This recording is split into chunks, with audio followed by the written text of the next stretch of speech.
जाने क्या थी वो बातें जो अनसुनी रह गई। धोनी की कहानी पूरी करने वाले की खुद ही कहानी अधूरी रह गई।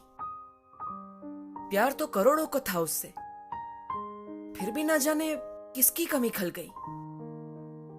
जिंदगी से ज्यादा जिसे मौत गले से लग गई।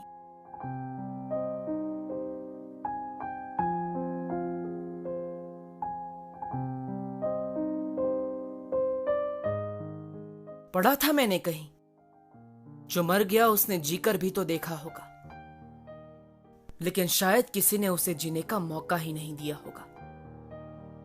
सबक है यह उनके लिए जो कुनबा परस्त है, ऊपर बैठकर खाते लिखने वाला आज भी निष्पक्ष है।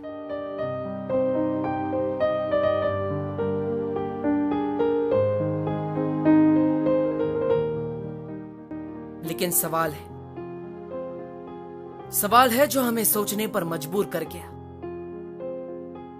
जिसके नाम में ही शांत था वो इतना अशांत कैसे हो गया? तारा टूट गया या तोड़ दिया गया? हाथ पकड़ा ही नहीं था या छोड़ दिया गया?